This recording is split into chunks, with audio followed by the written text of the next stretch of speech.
Everyone to our Salinas Valley Virtual Housing Fair. I'm Matt Huerta, Housing Program Manager with Monterey Bay Economic Partnership, your moderator today. I'm pleased to be joined by Katie Castagna, President and CEO of United Way, Monterey County. Thank you, Katie, for taking on this tough assignment with me.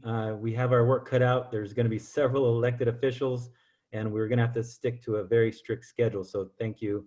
I also want to thank our financial sponsors, Monterey Peninsula Foundation and the Community Foundation of Monterey County. Also want to thank our media sponsor, Monterey County Weekly. A big round of thank yous to our amazing housing and communications teams at MBEP who also made this possible. That's Kate, Raphael, Alexia, Emmy, Ashley, Maya, Melanie, and Jessica. Normally, we all would be at a large auditorium like Sherwood Hall or the Steinbeck Center to enjoy each other's company and share important information in person. But these are not normal times. We are all dealing with a once-in-a-century challenge with COVID pandemic and all the social and economic unrest that it has brought forward. For now, we all have to use the new tools like this virtual housing fair to work together remotely when possible and share all this critical information. Since April, MBEP has been convening housing professionals from across our region to help identify the key policies and programs needed to stabilize our housing conditions and also pivot toward economic recovery by continuing to support new housing developments wherever possible. So today's event is a snapshot of this ongoing collaborative effort with a focus in the Salinas Valley. We will hear from our region's elected officials representing each level of government. After a series of short videos highlighting current housing opportunities, we will have a panel discussion with our leading housing service providers who will be available to answer your most frequently asked questions. The panel will be moderated by my colleagues, Rafael Hernandez and Emmy Ham from our housing team. And we will aim to close out the program by 7 p.m. So just a few housekeeping items before we get started. Today's webinar is scheduled to last 2 hours, including Q&A. We are offering a live Spanish interpretation. If you need to access this, click on the interpretation icon at the bottom of your screen and select Spanish. Our interpreters are Gabriela Zayas Alom and Ana Bonilla. We thank them very much for their services. Please use the question and answer button to submit pertinent questions. We will address them as time allows. The chat has been disabled, but if you have any technical problems, please use the question and answer feature for assistance. There will be somebody there to help you. This program is also being recorded, and we will have a recap available on our website in case you miss anything. Before Katie continues with our program, we do want to pay our respects to Salinas Mayor Joe Gunter, who passed away recently. Among many other legacies, he leaves a strong track record in supporting more affordable housing in Salinas. He will be missed, and our thoughts are with him and his family. So Katie, I know that was a little somber, but I'm really hoping that you can lighten it up from here and continue with the program, please. Okay, thank you, Matt. I've grown to appreciate the leadership shown by Mayor Gunter and all of those who chose to step up to serve as elected officials now more than ever.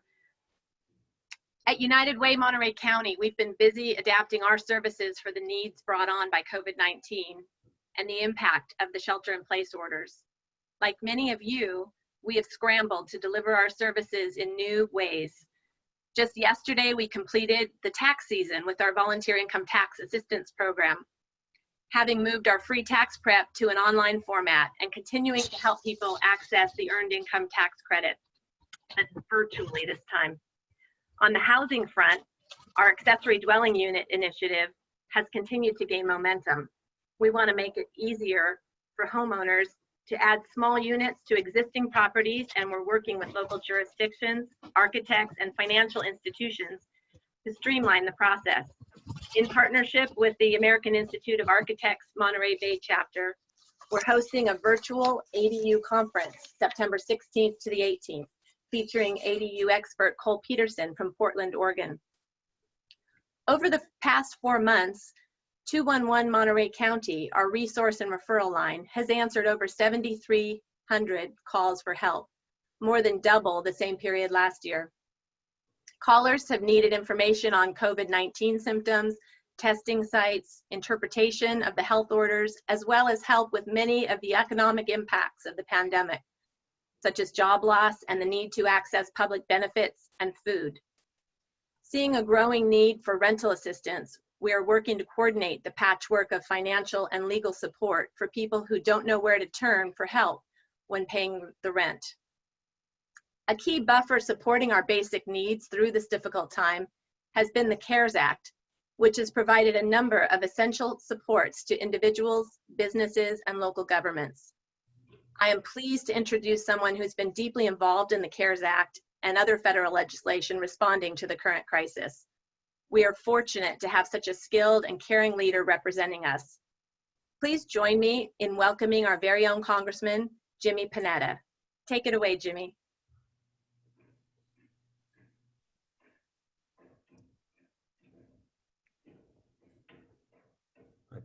We might be having some technical difficulties with Jimmy's information. Okay. We are ready for the Congressman.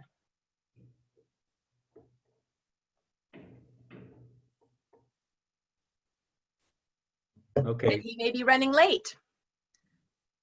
Yeah, I didn't see that, but why don't we come back to the Congressman? We know that part of our schedule here is that we wanted to have a discussion about the federal legislative efforts that Jimmy has been helping to lead, but we also want to hear from our state representatives. And I know that we have both Anna Caballero, Senator Anna Caballero, and Assemblymember Robert Rivas to join us.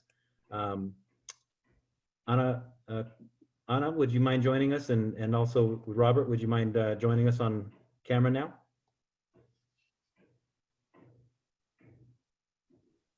We'll move straight to the state. Yes.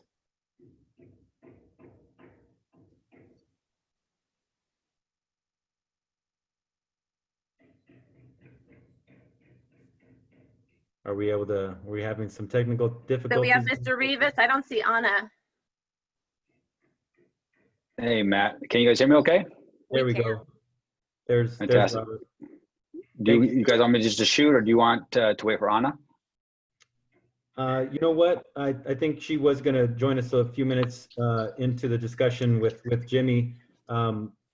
We have a picture, it flashed just briefly, but if you go back a little bit, if we're able to see that, I don't know if you saw it, but it was basically a picture, Rob, of you, Anna, and Jimmy spending some time in the community, doing a lot of work. Oh, yeah.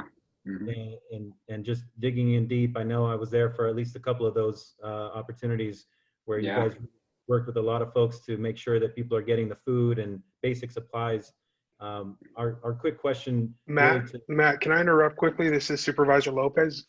Sure. The Congressman is with us, but he's on the attendee side. So if we could get the coordinators to move him over, his initials, his handle is JVP. If we can move him over and allow him to speak, that would be great. Okay, great. Thank you. Great. So let's give it a second. We're all kind of rolling through the punches here. We appreciate everybody's patience.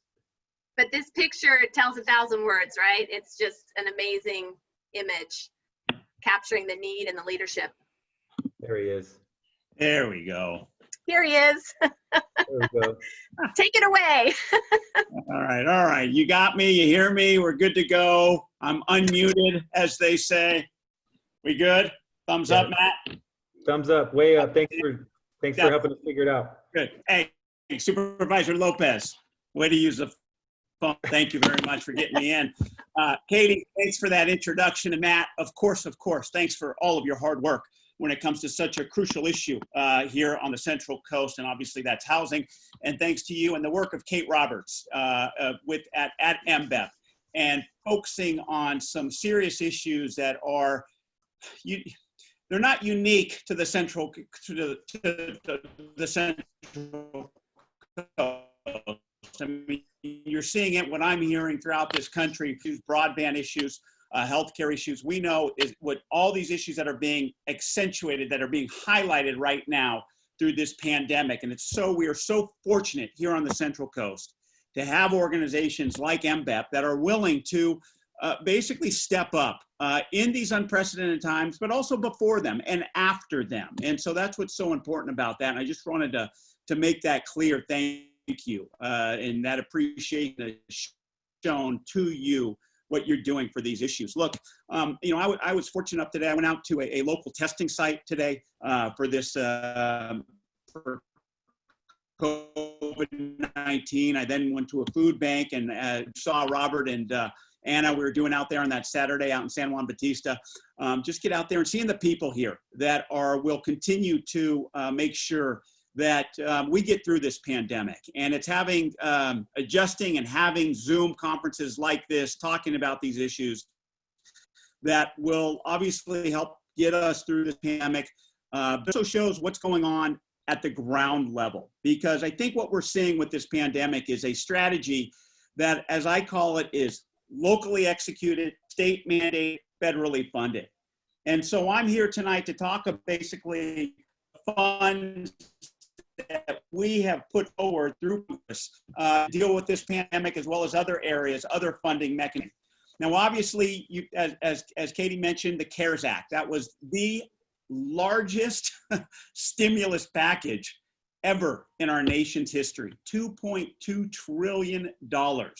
And a significant amount to that went to housing, went to Housing and Urban Development, the Department HUD, as we know it, Department of Housing and Urban Development, to help housing providers cover their increased costs for households whose income declined, and also providing rental assistance as well.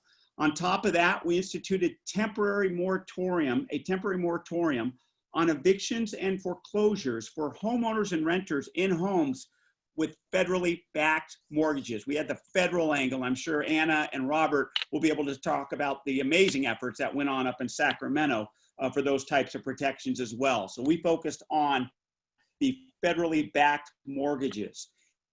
And then, of course, we instituted a moratorium on filings for evictions for renters and homes covered by federally backed mortgages for 120 days of enactment. Obviously, in many communities on the Central Coast, especially communities of color who are hit hard during this time of this pandemic, that is a big benefit for those populations. Now, just to let you know how much funding came in from that 2.2 to here on the Central Coast, with Salinas, the City of Salinas and Community Development Block Grants, the CDBGs, Salinas itself got $1.1 million. And then, of course, we had 2 emergency solution grants that focus on homelessness. The first one was for just over $600,000. The second one was for $800,000. Gilroy, they received $275,000. Monterey City, $150,000. Monterey County Community Development Block Grants through this CARES package, $800,000 total in Monterey County.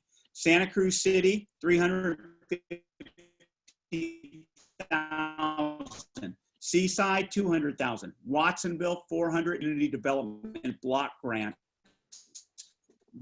during this time, money just from the CARES Act. But on top of that, sun's shining, hope you don't get too much reflection off this forehead. Sorry about that. Looking great, man. Looking great. I'll step back. On the CDBG block that I talked about, we got $2 million, and then for the ESG grants 1 and 2, $800,000, and then another one for $180,000 just for the CDBG grants. On top of CARES Act, $1.4 million. Santa Cruz, $600,000. Gilroy, $468,000. We're not done. We'll continue to fight for that type of funding as proven in the HEROES Act, another piece of legislation that was passed in the House of Representatives, but is now being negotiated in the Senate. And just to tell you, when it comes to housing, what was in the HEROES Act, billions, with a B, billions of housing assistance. For emergency rental assistance, 100 billion. For homeowner assistance funds, 75 billion on top of that 100 billion.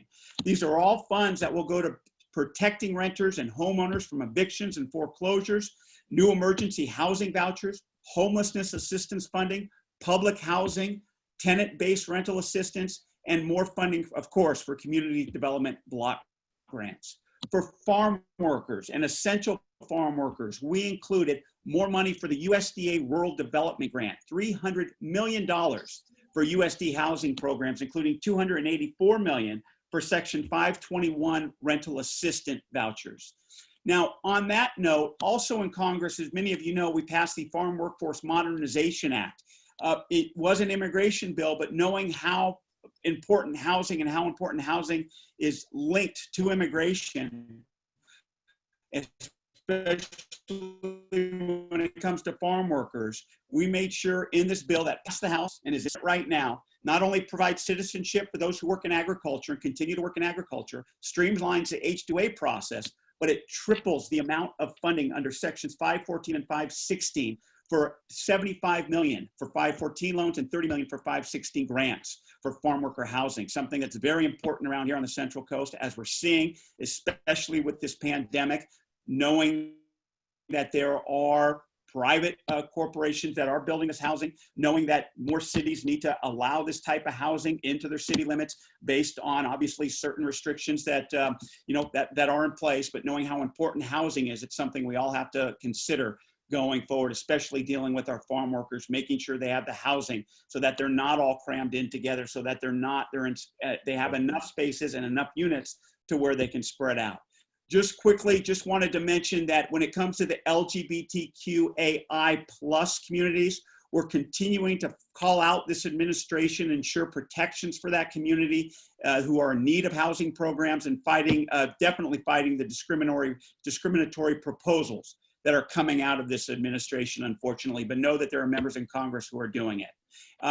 Also, just real quick, the infrastructure HR 2, we made sure, Matt, this is, I know, a big one for you.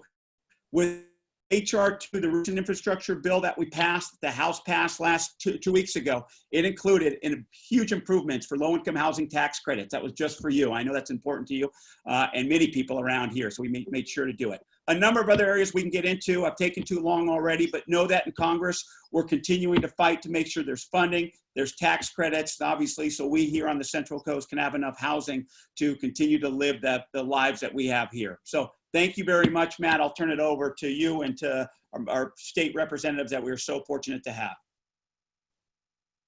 So thank you, Jimmy. We're going to get there. We do want to have a little bit of back and forth with you for a minute.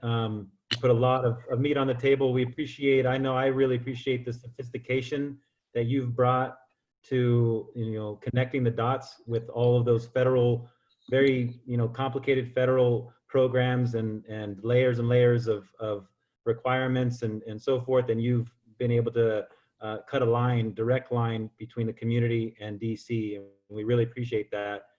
So I don't have any specific questions for that. I would say the one quick question we have for you is, based on everything you're seeing and the needs that you're aware of in our district, what's the one area of the federal response that you're hoping is more robust right now? What one area is of key focus right now? Yeah, look, I think one, it's to make sure that our community development block grants continue to come through, be it either through the CARES Act or through the HEROES Act, okay? Focus on that. Two, focusing on those low-income housing tax credits, I think are very, very important in order to have the production of housing that's necessary when it comes to low-income populations around here. And then three, it's making sure that these ESL grants continue to come through. The ESG grants continue to come through. And so that we can focus on our homelessness problem, which is a problem not just on the Central Coast, but in California and literally throughout the country, as I'm hearing from my other members. So once again, CBDG grants, making sure that we continue to have low-income housing tax credits, up the amount of tax credits that developers can use, and then also making sure those ESG grants are continuing to come in as well to focus on homelessness. Thank you. Thank you. So I have a question, Congressman. How do you see the national economy and all its melting down from this perspective? How is that going to affect our local real estate market? Look, I think that's a question I don't know the answer. Look, one step at a time with this damn pandemic, and making sure that we get through it. But I do believe that the type of proposals that we put forward, not just in the CARES Act, but more importantly in the HEROES Act, will definitely help those, not just renters, but it will help those landlords as well going forward. And so it's that type of thinking that you have to have in putting forward these types of packages. And I think we were able to do that with not just rental assistance, but actually homeowner assistance with taking care of those mortgages as well. And so I think it's, I can't predict the future. I wish I could, I cannot, but I do believe that the funding, the funds, the relief package funds that are being injected into the local communities, into our nation's economy, will definitely help get us through this pandemic and then get on the road to recovery, where we will get back to having the real estate market that we do. Obviously, we know how expensive it is to live around here. It's very, very tough. But also that's why we need to make sure that any sort of relief that we give matches any sort of direct payments that we give to individuals. There are discussions now for another round of direct disbursements. The $1,200 check that each adult got. You can't limit them to a $40,000 income, because we know $40,000 income, that's not, we know that doesn't go that too far around here. And so we have to be sure that we don't have any caps on that type of direct disbursements. And it's that type of thinking, those types of arguments that I'm making in Washington, D.C., I'm having and making in Washington, D.C., to make sure that with the housing market that we have here, we're not like Iowa. We know that. We're the central coast of California, as fortunate as we are to live here, but it's expensive to live here. And we need to make sure that they understand that when it comes to these relief packages. Thank you. Thank you. And we're doing okay with time right now. There's been some Q&A activity. I want to pick at least one here. You mentioned earlier, Jimmy, one of the special things about our region is that we have so many farm workers in our region. Can you tell us from the federal side, what were the protections for farm workers, particularly at work during, as essential work, part of our workforce? Oh, sure. Look, I first of all, let me give a shout out to our Board of Supervisors here in Monterey County when it comes to our farm workers. And Chris, Supervisor Lopez will tell you this, and they were the first in the nation to put forward these protections, these recommendations that were emulated throughout California and I think in other parts of this country to protect our farm workers. I want to make sure going forward that if there is any sort of relief package, the next relief package, I led a letter with over about 75 signatories that basically said that if we do have another relief package, there has to be more PPE. We have to make sure there's testing for our farm workers. We have to make sure there's education. Those have to be components of any sort of package going forward. On top of that, what we're doing with this approach package, we're going to make sure we're going to try to do an amendment to where we can provide a significant amount of funding for PPE for our farm workers going forward. Now, when it comes to housing, I'll stress again that basically we wanted to make sure that the USDA understood how important their housing programs are, and that's why in the HEROES Act we included $300 million for USDA housing programs, especially for that Section 521 rental assistance. And then obviously, like I said, when it comes to immigration, the Farm Worker Modernization Act, we were at the table during the 10 months of negotiation, and we pushed to make sure that, look, you can have citizenship for farm workers, very important. You can have a streamlined H-2A, very important. But here on the Central Coast, it's also about housing when it comes to farm workers. And so we wanted to care for them, and that's why we wanted to make sure there was an appropriation in that bill that allocated a large amount, millions, for farm worker housing. So it's these types of discussions that are being had in House, and not just from representatives like me, but Democrats and Republicans who have farm workers in their areas, farming and farm workers in their areas, understand how important farm workers are to our economy, to our community, to our culture, but also there needs to be the resources there from the federal government to help provide for them as well. Thank you for that response, and we want to keep you here live if you don't mind, and you'll have a chance to respond to your colleagues here, other leaders in our region. So we want to bring in Rob Rivas. I know I cut you off earlier. I'm sorry for doing that. We were having some glitch, but we got back on track. Assemblymember Robert Rivas, can you join us now on camera? That's great. Yes. You got it, man. All right. All good. If you don't mind, give us your quality 3 minutes breakdown of what you've been up to and how you've been responding to the emergency. Absolutely. So it's always very refreshing to hear my friend Congressman Panetta speak. We're very lucky to have him representing us in Washington. He's a champion for all parts of our district and all people of our district.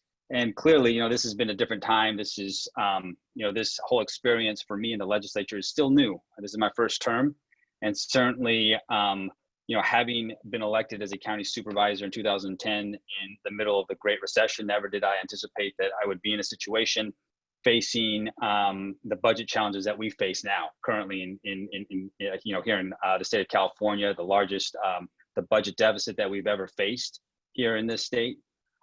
Because this public health crisis, what's very unique about it is it's impacted all of us. It's changed the way we live, each and every single one of us, the way we work, the way we interact. And so certainly that's why, it's important to have representatives, just what we heard just a moment ago from our Congress member, all the activity, all the, the action that's occurring throughout our country. And the same can be said in the state capitol here in Sacramento. Where this is a crisis that has impacted everything we do, everything from education, housing in particular, and certainly our essential workers. And for us, our focus has been on agriculture and ensuring that our communities are protected, that the industry is certainly going through a very challenging time, but certainly ensuring that our frontline farm workers are protected as well, to ensure that our agriculture economy can remain viable, and that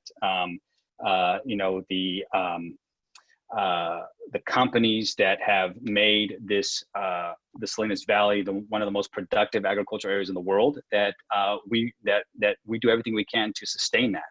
And so certainly our efforts in Sacramento, having introduced over 20 bills this legislative session, and then once this pandemic hit, all the constitutional deadlines had passed to reintroduce bills. And so having to recalibrate our bill package to respond to this crisis on behalf of our constituents, on behalf of our district, was something that we did, focusing on issues such as, when it comes to healthcare and expanding opportunities for e-consults and the telehealth, doing everything we can to make it more convenient for people living in rural areas to do things like pay court fines over an e-platform, rather than having to drive extended distances to pay court fines. But clearly the bulk of our focus was around a COVID-19 farm worker relief package of bills, and primarily around a $25 million budget request and ask to our governor, something that we continue to push, something that we continue to work towards, to expand the governor's program called Project Room Key. It was his effort to rapidly rehouse the homeless population in our state. And so our request was to expand that program by 25 million, so that 25 million can allow access to agricultural families, to farm workers. We know that in our state, in our region here in the Central Coast, we have farm working families that live in atrocious, absolutely deplorable conditions, and certainly overcrowding is certainly this overcrowded housing issue for us is impacting our families, is impacting Latino farm working families. It is the reason, it's one of the number one reasons why Latinos on the Central Coast and the County of Monterey lead the way in the amount of infections, in positive infections in this county. And I commend the Board of Supervisors. I commend Supervisors Lopez, Luis Alejo, for going above and beyond, working with local industry to ensure, I believe Monterey County still is the only county to report out data around agricultural infections. And using that data is allowing us to understand the problem, to understand where the problem exists. And so the issue with COVID-19, especially amongst our farm workers and our agricultural families, is we can social distance on the job as best we can. But when these families come home, they are living in critically overcrowded conditions, and they can't shelter in place. They can't follow these CDC guidelines of quarantining, and that's a big problem. And that threatens, our children, school children. It threatens our existing families. And so certainly trying to alleviate that problem is something that we've been working extensively to ensure that we communicate that with the governor, and we'll continue to push until we get the appropriate accommodations within agriculture, because it's something that is incredibly important to our region, and it's incredibly important to our farm working families, and it's incredibly important to the agricultural industry if we expect them to have the workforce to be able to remain productive. But certainly, in addition to that, I'm sure Senator Caballero could speak to the number of housing bills that was introduced in the Senate. And then really quickly, one bill that we did introduce that unfortunately got held up in appropriations, but we will continue to push, was Assembly Bill 3155. It was an attempt to model, it was modeled after the City of Los Angeles ordinance, a small lot subdivision ordinance that went a long way to talk about important land use changes that are necessary to allow small lot subdivisions to create non-subsidized affordable housing options. So please look at that. It was Assembly Bill 3155. It's an important bill that we look forward to working on next year. Thank you. Great. Thank you, Robert. I'm going to cut in now and move us into a little bit of Q&A, and really thinking about the impact on the agribusiness industry and the housing issues that you mentioned. And I'm thinking about that photo that we saw earlier of you at the food bank with the distribution, you and the congressman. I wanted to hear more about your thoughts, both of you, on sort of the nexus of the food insecurity and the need for food assistance and housing, and really how those two interplay, and how we should be figuring out approaches for both of those critical needs.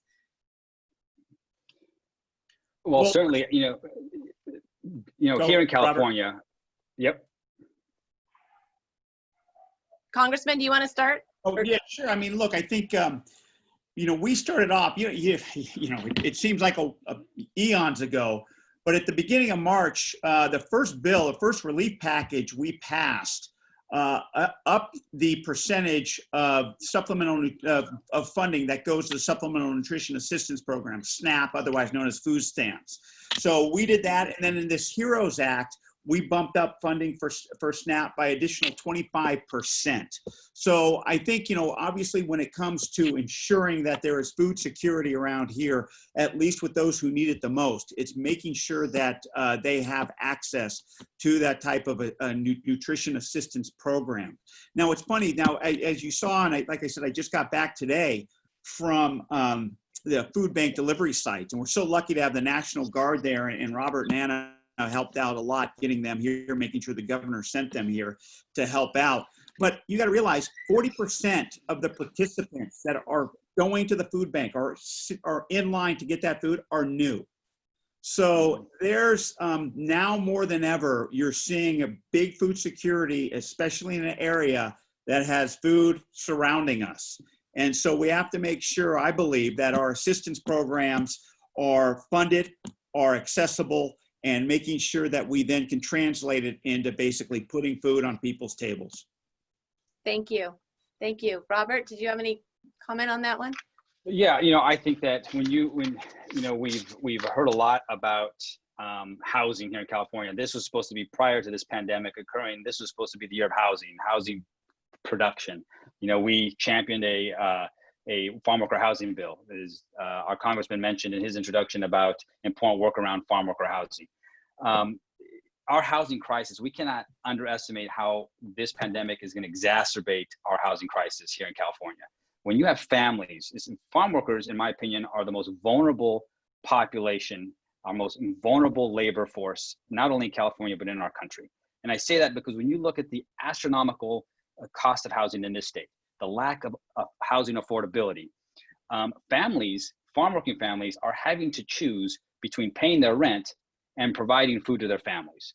And it's unfortunate that farm workers that work incredibly hard, like my grandfather did and like my family did, labored in the fields, to bring the freshest produce to market, but then they can't even afford and get those nutritional benefits because they can't afford that food from the store. I mean, that's a problem. And certainly we have to expect much more from a state that has the 5th largest economy in the world, and that a state that is notorious for creating opportunities for all people, as it did for my family. But certainly I think that when that picture you showed of myself and Jimmy and Anna, we had planned a farm worker relief drive in the city of Watsonville, and it was so successful and the response was so overwhelming that we had planned, I think we ended up having 4 or 5 of them. And our whole effort behind that was understanding the challenging situation that farm worker families find themselves in today. The cost of housing, the incredible cost of housing, as I mentioned, the problem of overcrowding, and ensuring that people and these families have the provisions and have resources that they may not be able to afford at this moment. And so that's why we had these relief drives to be able to, boost and to provide these basic necessities to these vulnerable families. Thank you. Thank you. I see that we've been joined by Anna Caballero, and I want to make sure we have time to hear from her. Welcome, Anna. I'm stealing Matt's thunder, but I can't wait to make sure you're included before we run out of time, but welcome. Thank you so much. Thank you for the opportunity to join you. So I just want to make sure I'm speaking to the issue that you're concerned about. There's a lot of talk about the pandemic, but I thought we were talking about housing. And so I can do either or both or whatever it is that you'd like to hear about. Yeah, so it would be great to hear about your legislation, because you're part of the Senate package that has its best Yes. chance of actually turning into real policies. Yes. We'd love to hear that. Great. That's great. Well, thank you so much, Matt, for that. The bottom line is housing is one of the #1 issues in the state of California that we have to tackle and start making some headway on. It's estimated that we are behind by, depending on the study, 1.5 million to 3 million housing units. So if they were available, boom, tomorrow, you'd have people to move into them. That's the crisis that we're facing. And so the Senate convened a housing working group. We also convened a COVID pandemic, a couple of working groups, and I'm on a couple of those as well. But the Senate Housing Group worked really diligently, and it was a group of senators from very different communities that had differing opinions on whose responsibility or how it is that you create housing. And so it's important to know, #1, that land use is really important to the discussion about housing. How do communities zone and prepare their community to build housing? Resources, which is money. Where does the money come from in order to build it? And thirdly, the political will of the elected officials. And I say that because it takes guts to decide as an elected official that you're going to stand up and insist that some of the housing in your community be affordable. And so I'm totally committed to housing being available for the workforce.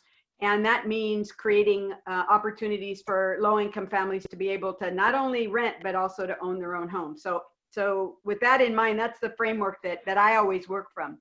So I have actually 2 bills. One that is a landlord rent stabilization bill, and I'll talk about that in a minute.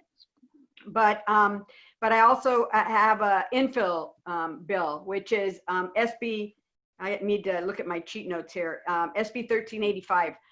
That bill will make it easier for communities to take commercial and retail properties. And so you know that in Salinas, we have an empty Kmart. We have Sears has said they're going to be closing. Toys R Us are closing. Macy's has threatened to close. This was before the pandemic. If those stores close, we have huge commercial buildings that are no longer usable, for which there will be no tenants that will want them.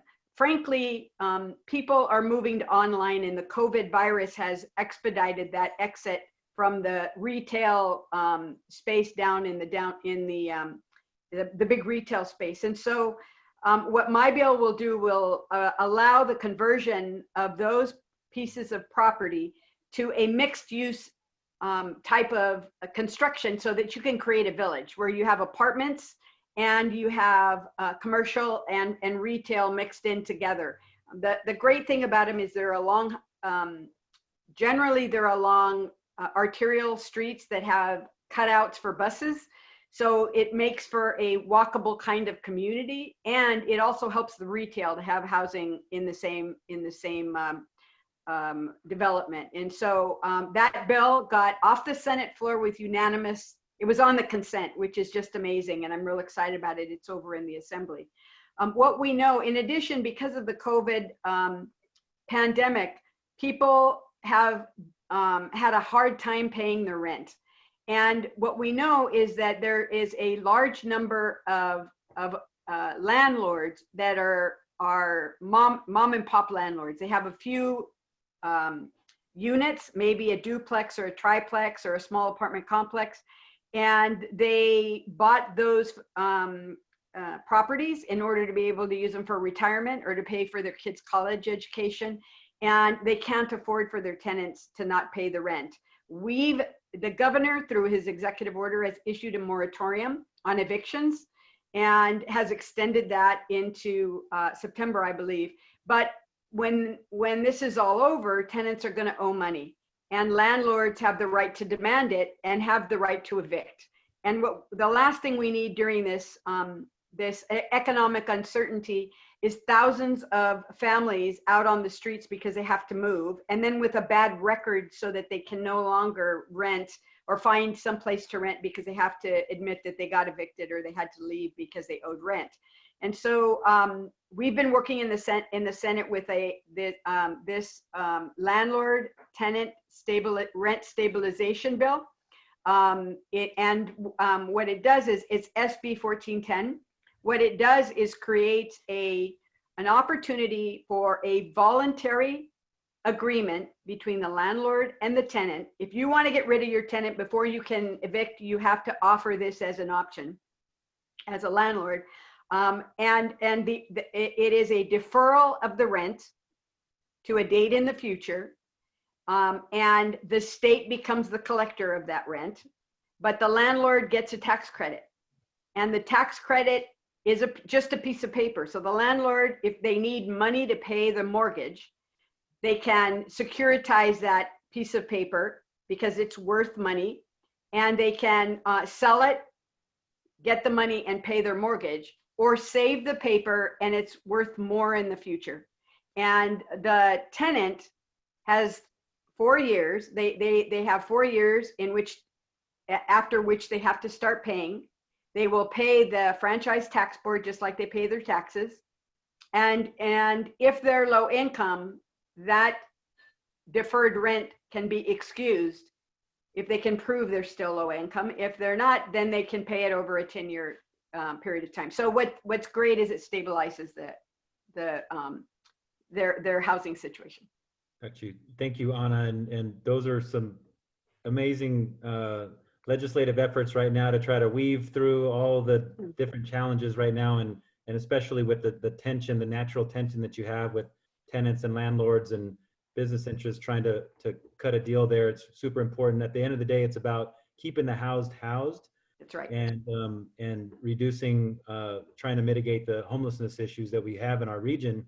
One question, this is for all of you to kind of respond to from your perspective. There's some good Q&A. There's at least one that caught my attention around homelessness.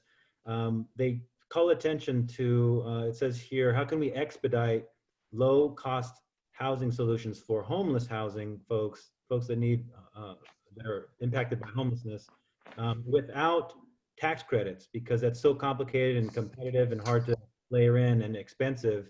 Are there other solutions that you're aware of, other government-driven solutions that we should also be looking at?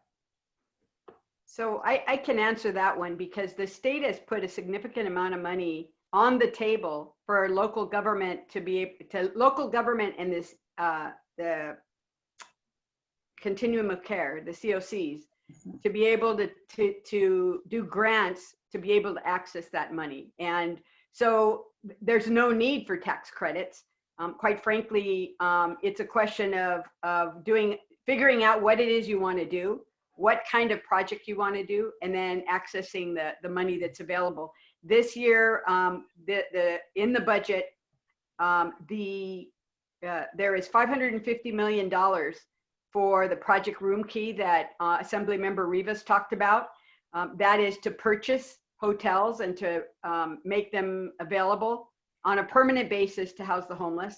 There is $300 million in HAP funds, which joins the $500 million from the year before. And if I remember correctly, the $500 million from the year before, I don't think all of that has been expended. And there's $300 million for housing, counseling, and mortgage assistance that goes through CalHFA. And so the state has put resources out there, and depending on what happens with the extension of the CARES program, there may be more funds, federal funds that we can use as well. Thank you for that. We're going to ask Robert and then ask Jimmy to close out on this section. Robert? I think, if there's anything I can add, Anna did a very good job. I think that certainly the money is there, the commitment from the state, but also what you've seen over the last couple of years, especially last year, is there's a lot of efforts to streamline the development of, not only affordable housing, but, housing that will rapidly rehouse our homeless population and create those housing opportunities for them. But certainly the other part is working with local governments to ensure that, we're creating these tools for them, but then obviously implementation and utilizing these tools, that's quite another story. Thank you. Jimmy?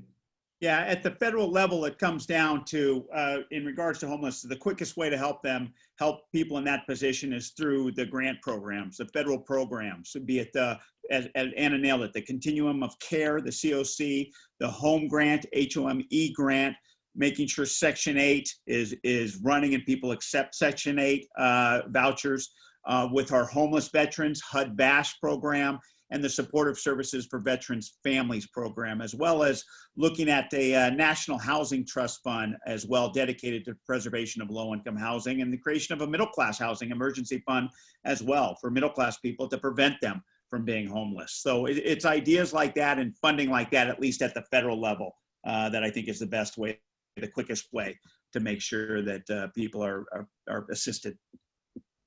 Thank you. Wonderful, thank you. So I love how we've zoomed back up.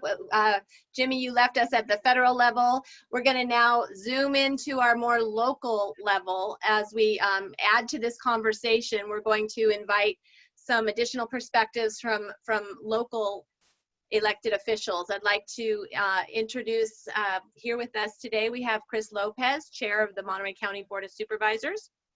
We have Christy Cromines, Mayor, City of Salinas. We have Mike Labar from the City of King City, the mayor there. Unfortunately, Fred Ledesma cannot join us tonight. Something came up at the last minute for him.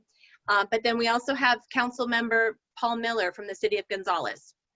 So we'd like to hear a couple of minutes of update on local housing efforts from each of you. And we're going to start it off with Chair Lopez. Thank you, everybody, and thank you. I feel lucky to be on this virtual stage with such an esteemed panel, so thank you all for this opportunity. I want to quickly touch on a few of the questions that came up about farm workers. It's very near and dear to my heart. That prioritization of testing for them has been one of those things we did, but I also have to give a ton of credit to our delegation at the state level. Our senator and our assembly member helped us bring in over 1 million pieces of PPE to go directly to farm workers. And so we work with local grower shipper to get those distributed out. There's been a huge effort around trying to keep our farm workers safe in Monterey County, including a recent marketing campaign to make sure that we're speaking to them with voices that they recognize, like Violin, who's a famous radio personality. So we're doing everything we can to break through the noise. And that leads me into another thank you to our congressman for helping us get that CDBG funding. There was a question about food insecurity. We used about $730,000 of that CDBG funding, of the 820 or roughly that we got from the feds, and put that directly into our local food bank as a contribution. We went above that and threw in almost another $1 million from our cannabis funding, from the successful cannabis program we're running in Monterey County. And I also have to give a huge shout out to our cities, because with the Solid Waste Authority here in Monterey County, we got really creative. We used funding from the Solid Waste Authority to buy a truck that would go to our local ag producers, specifically the value added companies, pick up the produce that they were not able to get to market and take that to the food bank. And the Solid Waste Authority, with the dollars from all of our cities, is what's paying for that truck that the food bank will use to transport that food from those grower shippers and down to our local food bank. So again, and for us, there's a benefit, and that's diversion from the landfill, giving our landfill a longer life.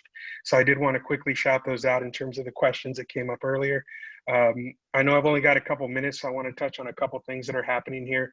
We're starting a local housing trust fund. In the middle of this crisis, we set aside $1 million to set up a local housing trust fund. This Tuesday, that vote will go down, but the board's already committed the funding. So I'm not expecting any headwind or any major issues. So that's one new effort that's hitting the board. By the end of this year, this fall, I know that I'm, as chair, I've got on the schedule ADUs. I don't think there's one silver bullet that's going to solve this thing anywhere, either here locally at the state or the federal level. It's going to take a bunch of little pieces that come together to help our community, and ADUs can be one of those pieces. So for us here at the county, that'll be in play by the end of the year, and we'll vote in a new policy that I think will better align with the state and all the creativity that's been going on at that level in helping make those codified here in Monterey County. I recently built an ADU. I went through the process before we modified it, and it was painful. And so I'm using that experience to help change the process here in the county. A huge shout out to my board for supporting all this. I know I keep saying we and I in the county, but what I mean is my board. It's an awesome board of elected officials that we have representing Monterey County, and they're helping make all these efforts come to fruition and bring success. One of the things that we're looking at as well is shifting CDBG funding, where often people say, well, it's CDBG funding for the county for housing, you should be spending it in the county. But we're leveraging those dollars by putting those in some of our local cities as well, which is something that hasn't been done before last year at the county level. So we're proud to be partnering with cities to make those expenditures to help housing units get built near resources that our communities need. And so that's another big effort that also protects farmland in the process. It means we're not spreading and sprawling. And lastly, I just think that as we move through COVID and we start to address all of these issues, we have to keep our eye on the equity lens and make sure that we're addressing the neediest in our community as we go through this. And with that, back to you, Matt. Thank you. Actually, I'm going to now shift us over to Mayor Cromines, and love to hear what's happening with the city of Salinas. Thank you. And I just want to give a shout out to Chris.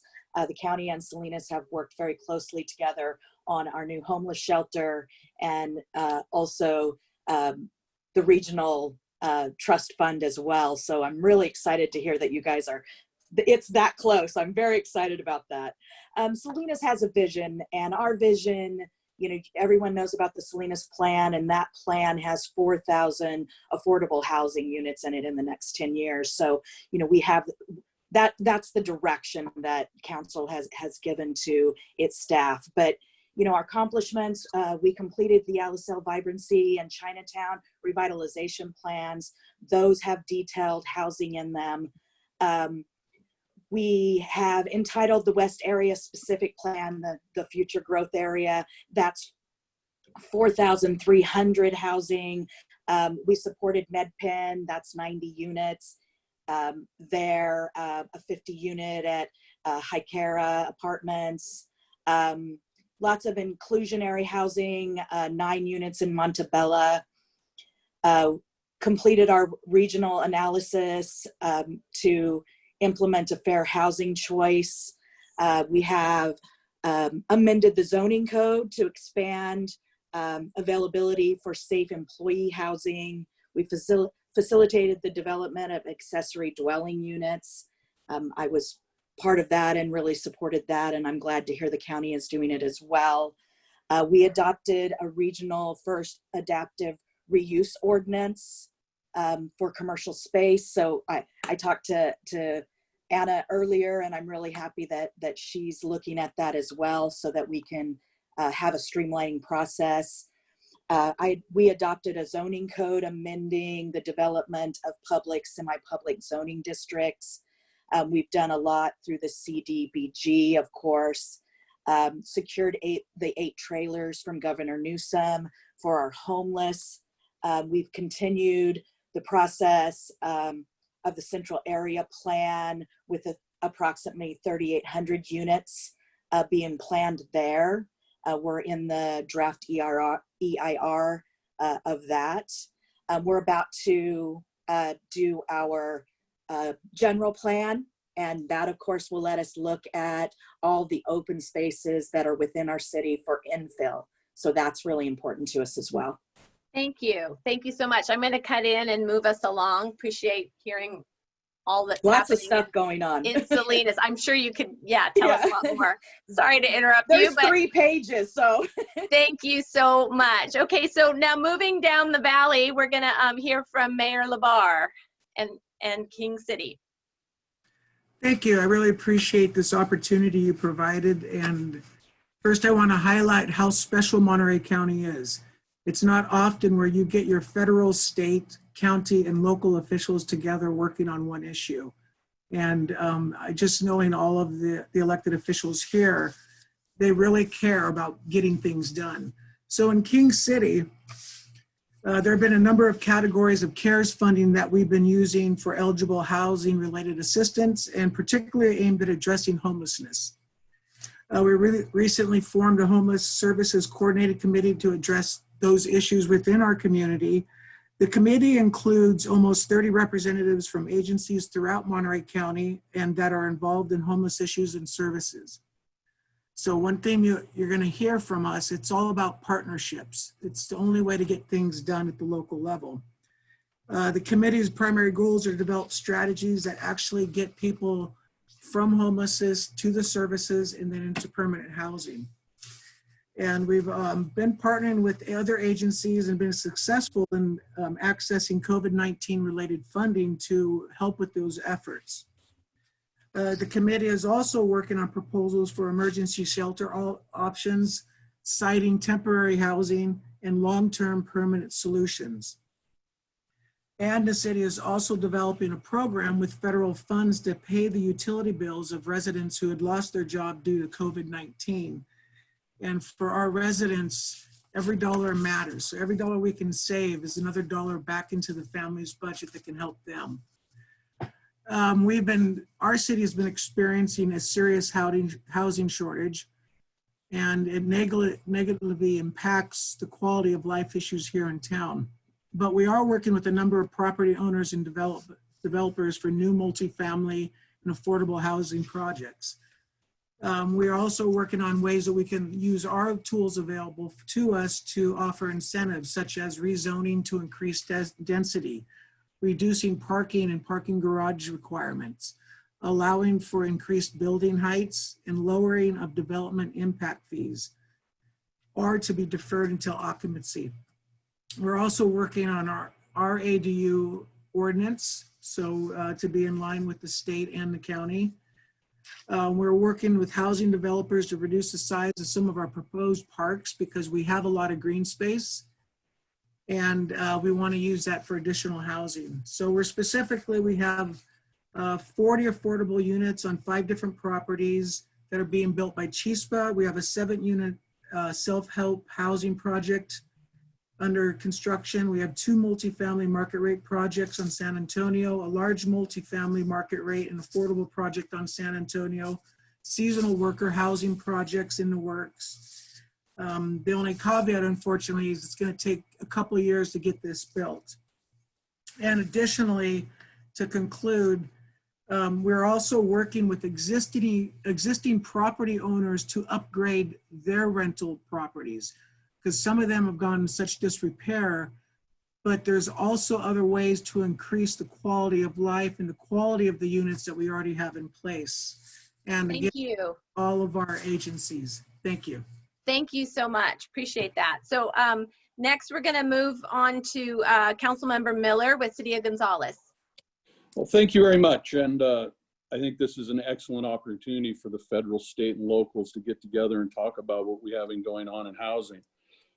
I also serve as a commissioner for the Monterey County Housing Authority for the 3rd District for Supervisor Lopez. So housing's kind of near and dear to me. Just quickly, what's going on in Gonzales. We started a program where we assisted with rent and mortgage assistance for people. We had a committee that was formed that went through to figure out those that needed help and use some of the funds that we got from the CARES Act to pay for some of that rent and mortgages. The city's also looking at, we're in the process of going through an environmental impact report right now to incorporate some land into the city that will be used for housing. And the hope is, of course, that we'll be able to have some low-income housing projects and affordable housing in that. We've also, as a city, brought our city codes into compliance with the ADU regulations of the state. So hopefully we'll start to see some of that. But I think that some of the important things, Congressman Panetta stated that there's still some tax credits that will be available for developers. With my other hat on the Housing Authority, those are so important because that's how we bring in capital to build some of these larger projects that we have. Right now, we're in the process of replacing a project in Salinas off of Parkside, and thank you to the city of Salinas for working with us on it, where we're actually almost going to double the amount of units that we have there, which will start to alleviate some of these waiting lists we have. Just for an example, right now in Little Gonzales alone, we have over 609 families that have vouchers from HUD, the Housing Choice Vouchers, but have no housing that they can use it towards. 609 families in Little Gonzales, 125 families in Little Chular. And I'm sorry I didn't get everybody's figures as I was trying to get everything ready. But I think that just kind of shows you the impact of what's going on, especially with low-income housing in our valley. And we know that, you know, a vast majority of those people are the very hardworking agricultural workers that we have. So I appreciate everything that's being done on the state and federal level that's trying to make it easier for us to build these type of projects. And I hope that we're going to see a little bit more relief that allows these things to be built a little easier than we currently have. But with that, I'll go so we can move on. I know that we're kind of falling a little bit behind. No, we're doing good. Thank you, Council Member, and appreciate you wearing multiple hats like many of you do. So thank you for reminding us. We're going to go into a quick lightning round. We want each of the local officials to give just very quick 20, 30-second, very targeted question or response really to this question. And then we're going to ask our state and federal representatives to respond to that. So the question is, what is the single most important investment that the state or federal government can do right now to help you as local elected officials meet your housing needs? What's just one thing? I know it's a lot to boil down, but just pick one thing that you would like their special attention on, since you have their captive audience right now. We're going to start with Supervisor Lopez. I'd say it's additional farm worker housing funding. I mean, when you look at the pots that are available at the state level, we just need more of it. And I can tell you that we applied for some. It's going to come in. We can't publicly announce yet how much we got, but we've been successful. We just need more of it available. Thank you. Mayor LaBarre. For us in King City, it's funds for infrastructure so we can reduce those impact fees and simplification of the environmental review process. It's really those things that get projects on the ground faster. Thank you, Mayor. Councilmember Miller? Wow, I mean, that's hard to pick one thing. I think what we really need is we need to look at the fact, and we're starting to see a movement in it, that we're not over-regulating ourselves with housing requirements and everything else that make it basically not affordable to build low-income units. We have to give the ability that these units can be built at a price that allows us to build enough to address the needs that we have. So I would hope that we would continue to see some of the changing in those regulations, especially a lot that we're seeing out of Sacramento right now, I think that are really beneficial to us. Thank you. And Mayor Cromings? That's the easiest question I've ever been asked. Streamlining the CEQA process for affordable housing. And that's something that Governor Newsom could do with an emergency order right now. There you have it. So we want to start with the federal response. We know that we have the NEPA, the National Environmental Policy Act, that plays a role in some of that as well. Jimmy, do you want to respond to that piece or the funding piece that you heard from our local representatives, please? You're muted. Oh, there he is. How's that? You good? You got you. The word of this pandemic, you're muted. I get it. Sorry about that. Yeah, look, I think there, obviously we have to be careful of that. And obviously the regulations are important, but at the same time, you have to be realistic about them as well. I appreciate what Councilwoman Cromings said about what Governor Newsom can do. But obviously he's, you have to balance it out like anything. And obviously you're seeing that at the local level here as well in regards to certain jurisdictions, wanting certain housing, using the regulations to prevent certain housing. So I think, there's a balance there and there needs to be analysis on that side going forward, obviously. Look, I'm going to continue to make my push for funding is through tax credits, making sure that obviously continue to have the programs that I talked about earlier, but making sure that we continue to have the LITHC, which helps get affordable housing off the ground, if you ask me. Thank you, Congressman. Senator Anna Caballero. So I have two different responses. One of the bills that I did not talk about that came out of the Senate Housing Task Force is a bill that Senator Atkins is carrying that would give expedited CEQA review for it's AB 900 opportunities. Which is an expedited process for projects that are housing projects that are, it'll give them an expedited judicial review, a 270-day judicial review. So that's number one, is we have a bill and we're working on it. It's over in the Assembly that would provide a streamlining process for building housing. That's number one. And number two is I had a bill from last year, SB 25, which utilized opportunity zones, which we have 879 in the state of California. They were self-identified by many of our cities as needing an infusion of resources because they're either dilapidated or have a lot of poor people.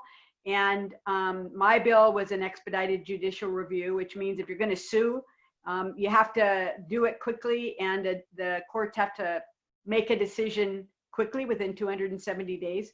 And that would tremendously streamline CEQA. I couldn't get it moving, but I amended it to just make it a district bill. And I'm going to have a hearing in the Assembly, which is like a miracle. The Assembly was opposed to any CEQA changes. And so if I can get this through, it's halfway through the process. It'll provide an opportunity for any of the cities that have opportunity zones in their district to take tax credits, federal tax credits, and use private dollars to build housing in our communities. So that actually should take care of all the requests, whether it's farm worker housing, infrastructure, expedited CEQA review, all of those wrapped up in one. So hopefully Keep your fingers crossed. Fingers are crossed. Thank you for that response. Assemblymember? Yeah, so I agree with all of the ideas and the suggestions. It just goes to show how challenging this housing crisis is, especially in a state like California that's so diverse, so large, and so different from county to county, from region to region. But for me, I think the single most important investment that we can make as a state, that the federal government can make to support local housing needs, for me, it would be to have the state and federal government just make this significant commitment to not only accommodate, but to transform our public infrastructure. And very similar to Mayor LaBarre, our public infrastructure in the way of our roads, streets, and highways. I think that when you consider our housing crisis, the amount of units it's going to take to meet our housing goals, the amount of units it's going to take to provide millions and millions of Californians with housing opportunities, we need a radical transformation and a serious investment that would allow our state and local governments to redevelop our public infrastructure, because we just go along year after year. I think we can all agree on this call that the way we have historically funded our roads, there's an equity issue with how we fund our roads, especially for our region. But when you look at this policy, this ongoing policy of accommodation, that we just adapt and accommodate our existing infrastructure to our growing housing problems, to our increasing amount of congestion. It's a problem, and it's not going to solve our issues that we have at the local level. And so that's why I think that we need to think very differently. We need to rethink and remake our built environment that will really help us accommodate new communities, growing areas in our state, that will allow us to meet our housing goals and accommodate housing for millions of people that needed up and down our great state here in California. But having that foundation, that initial significant investment in infrastructure, without that foundation, it's going to be very challenging to make any progress when it comes to housing. Thank you, Robert. So we have time for just one, maybe from our Q&A. There's several folks chiming in.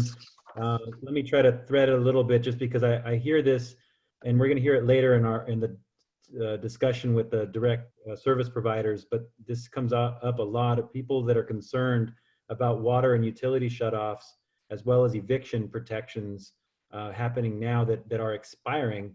So a couple of you had mentioned that previously.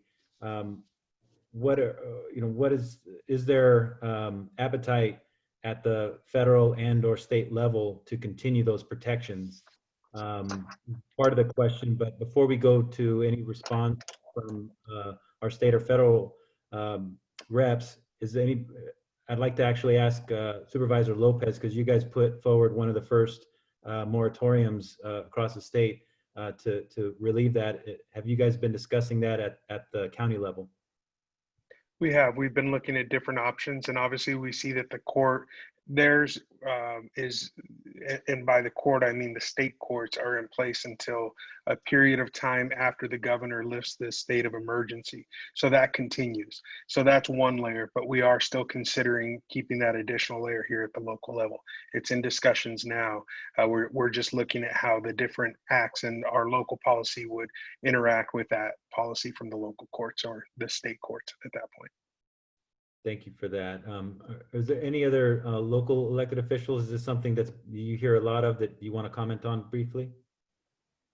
I would, if you don't mind. So at the very local level, we also did the eviction ordinance, and then we also added that for commercial buildings, because in our city, a lot of the small businesses are renting those spaces. So we also saw that there was going to be a concern there. And then I mentioned prior is that we're working with some of the federal funds to provide relief for water and utility bills for those who had lost their job for COVID-19. So those are some of our local efforts. Thank you. Thank you, Mayor. So we want to move back up to Congressman. Do you want to jump in on this? You bet. Yeah, like I said, in the CARES Act, we prevented those types of evictions and moratoriums on federal housing. However, in the HEROES Act, we extended what was passed in the House of Representatives in negotiations in the Senate. What we passed extended that and actually made it bigger, made it for all housing, not just federal housing as well. So we'll see what comes out of the negotiations in regards to that. But like I said, we took care of it for federal housing in the CARES Act, in the HEROES Act that we passed. We extended it not just in time, but in quality as well, extending it to everybody. Thank you for that. Senator, I think it's SB 1410 that addresses this, is what you had mentioned. Yes, yes, and right now the courts, the Judicial Council, which is the order from the Supreme Court, was that no evictions can occur up to 90 days past the time of the executive order. So the executive order now has a date certain. I believe it's the beginning of September, so there would be no evictions until about the holidays. Thank you for that, and thank you, everybody. I think we're going to transition into the next piece. Katie, are you going to take us into the next element of our program? Yes, thanks, Matt. I want to thank everybody here. I feel like it's well, it was mentioned before, the ability of our local leadership to collaborate and have this level of discussion and focus on something that's so important. Is really special to our area. I also think just logistically, the ability to get all of you in the same place at the same time probably would not have happened pre-COVID. It would have taken many more months to coordinate. So I really appreciate you taking the time and want to let you know how special it is to have you as captive members of this conversation. It's been fabulous. So we're going to transition now. We've heard a lot about the public policy approaches to our housing challenges. And now we're going to turn to our local service providers and the people who are the boots on the ground. And we're going to have them join us for another panel presentation. Before that, though, we're going to share some video clips from a few of our regional organizations to show some of the amazing work that is underway locally already. So I invite you to pass the virtual popcorn and enjoy a little video presentation. Thank you.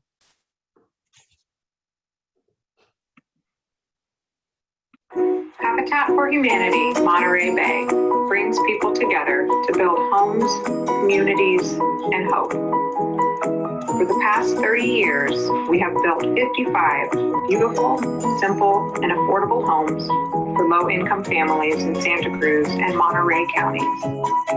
More than 5,000 volunteers have contributed over 75,000 hours in construction, restore, and administrative assistance. We recently wrapped up the 7-home Los Esteros Court project, which included our first fully ADA compliant single-family home and our first veteran build. This month, we begin work on Rodeo Creek Court, 11 new homes in the Live Oak neighborhood of Santa Cruz. We are grateful for our volunteers, donors, and community partners, without whom these homes would not be possible. Learn more at habitatmontereybay.org.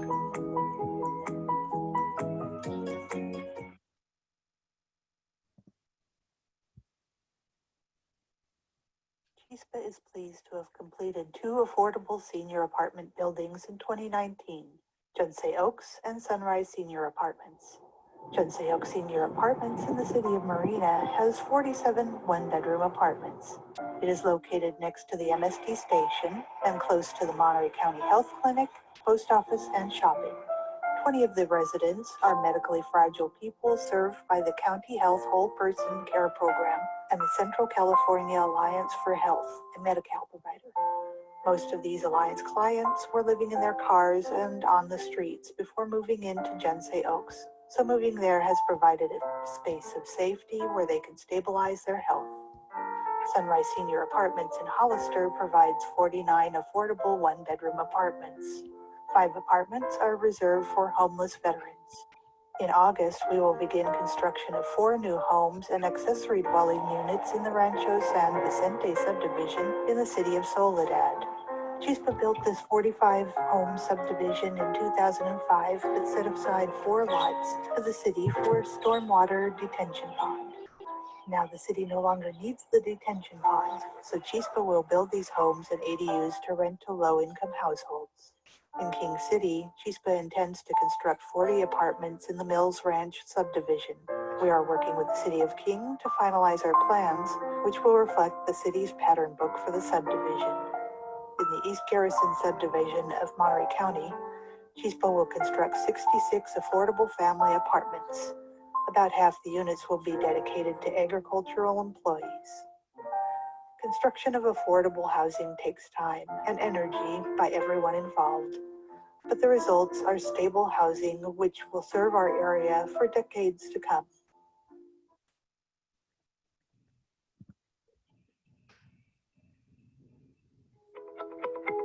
A rural community known as the artichoke capital of the world, Castroville is home to many who work in the fields. There is a critical need for affordable housing near their place of employment, and these families struggle to put a roof over their heads while putting food on our tables. The Monterey County Housing Authority Development Corporation, or HDC, recently replaced 48 rundown farm worker housing units in Castroville with a modern 54-unit project located on 2 sites less than 1 mile apart.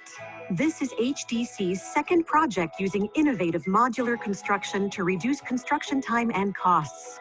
While the units were being built off-site, demolition, foundation, and utility work was completed in Castroville. Once trucked to the site, assembled and finished, the project harmonized beautifully with the surrounding community.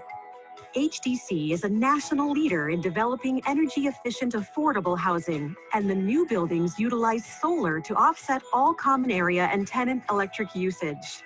Each unit includes energy-efficient appliances and water-saving fixtures. This is one of the few affordable housing projects in the country to attain LEED Gold certification. Making life easier for residents, the project's amenities include a community room, playground, computer lab, and laundry room. Each site has been named after local families that have contributed hard work, dedication, and sacrifice for our community. The 36-unit Villa Salinas recognizes the family of Simon Salinas, former teacher, city council member, state assembly member, and member of the Monterey County Board of Supervisors. The 18-unit Rayos de Sol Sagun shines a ray of light on the community-leading Sagun family, one of whose daughters is now a senior executive at HDC. The $35 million project required a matrix of 11 funding sources, including low-income housing tax credits, a USDA loan, and in a first for Monterey County, deferral of development impact fees. Existing residents had to be relocated during redevelopment, and with HDC's help, 11 of the families were able to leverage their relocation assistance to become first-time homeowners.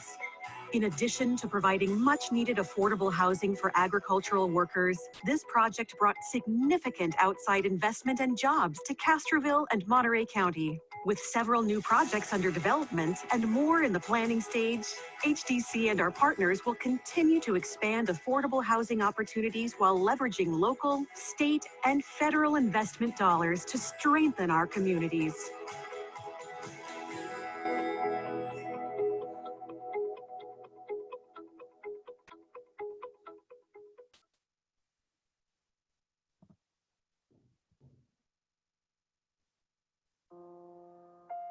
U.S. Bancorp has been working with Eden for about 10 years or so. Whether it's a new development in a neighborhood that maybe isn't looking to have affordable housing, or it's an existing project that they're looking to repurpose and re-syndicate and revitalize, reaching out to those tenants, making them comfortable. Home is safety and security, but most of all, it means future.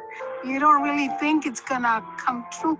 And then when I saw it, I go, oh my God, this is fantastic. The people I know are gonna be happy here. So given the pictures of the old place that was here and the conditions people were living in, this is about the exact reverse of that, which is exciting. It's a big difference.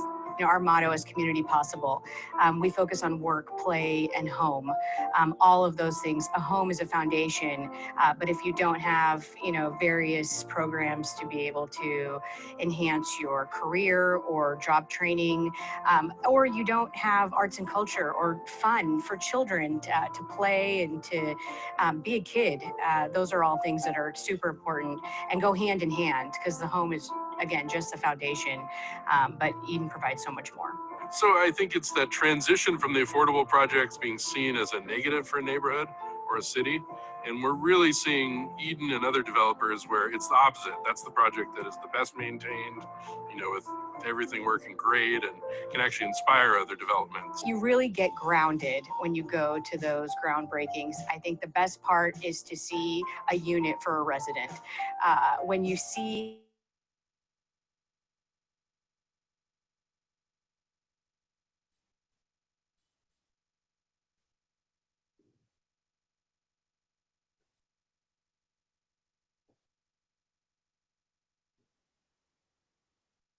the smiles on faces.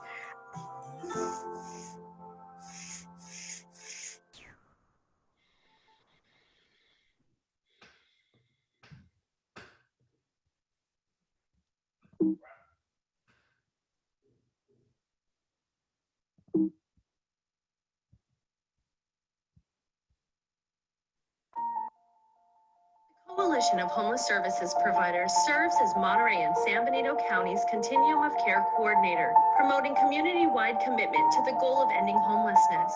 As the COC Coordinator, we provide funding for efforts by nonprofit providers, promote access to and affect utilization of mainstream programs by homeless individuals and families, and optimize self-sufficiency among individuals and families experiencing homelessness. Every other year, the Coalition coordinates the biannual Homeless Point in Time Count. With hundreds of volunteers and partner agencies at our side, we comb the streets of Monterey and San Benito counties to count those living on the margins of society. After analysis, these numbers will be published and reported to Congress to be used for future considerations of funding. Most recently, these numbers were used when calculating the Homeless Emergency Aid Program and the Homeless Housing Assistance and Prevention Program, which brought over $15 million into our community. These funding streams paid for impactful projects like the East Laurel Emergency Shelter in Salinas, Casa de Noche Buena Shelter in Seaside, tiny homes in Hollister, and so much more. The Coalition asked the community to continue working together to help our neighbors in need. It will literally take all of us to end homelessness. For more information on how you can help, email info@chsp.org.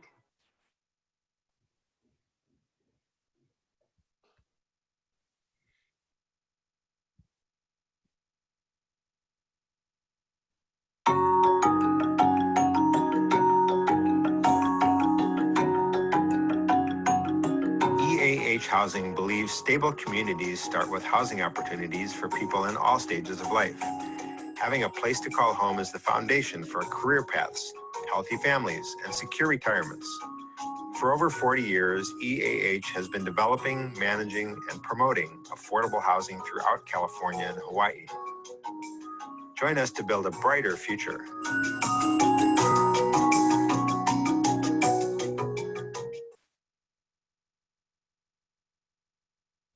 Hi, my name is Addie. I am a resource coordinator for EAH Housing. I work for Bella Terra and Cochrane Village Apartments here in Morgan Hill, California. I grew up on an EAH housing property, which is Park Place. As a resource coordinator, I connect residents to local partners such as the Second Harvest Food Bank, support groups, and after-school programs for kids. So the reason why I decided to become a resource coordinator for EAH Housing is because I grew up in a household that was low income. Watching that as a child, it made me really go and pursue a career in the social work field. Without low income affordable housing, I wouldn't be where I'm at right now. Thanks to that, I was able to go to college, come back, and pretty much give back to the community that watched me grow up. Housing is a wonderful organization because we provide affordable housing for our communities.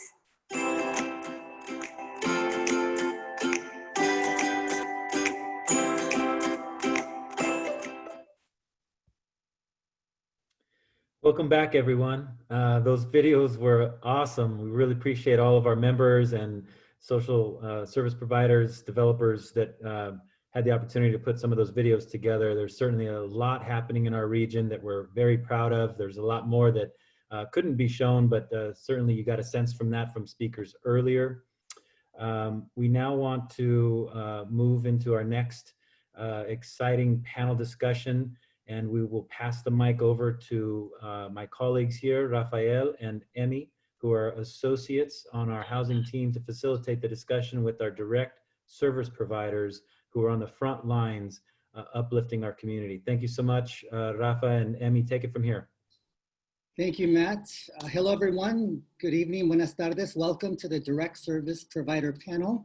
We're your moderators. My name is Rafael. And I'm Emmy. Hi. Before we begin, we'd like to remind folks of the interpretation feature. Queremos recordarles a todos de la función de interpretación que está ubicada en la parte de abajo de la pantalla, en el icono del globo. Si usted está usando un celular, es parecido, solo busque ese globo del mundo para activar esa función de interpretación. One more thing, keep in mind that we have a short amount of time tonight, and this panel is meant not to be an exhaustive source of information, but rather an invitation to learn more. It's like a sample, and if you like the sample, then you'll find out where to get the main meal from the different service providers. We'll be sending out further information as well about all of these services following the program, so you'll get fuller information that way. Great, thank you, Rafa. So at this point, we would like to invite all of our amazing service providers to turn on their videos and microphones. And we're gonna jump right into it to make sure we get as much insight from all of you as possible. So I see a few of you coming on here. Great.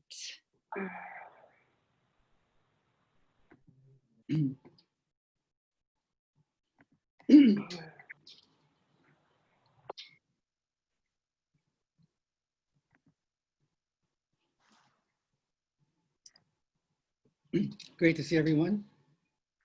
Hi, everyone. Thank you for being here. So we're going to jump right into introductions. If you could go ahead and tell us your name, your role, and the services your organization provides really quick. And this is just a reminder that as you're hearing from these providers, to submit your questions using the Q&A feature. And so without further ado, we'll get started. Anna, would you like to start us off?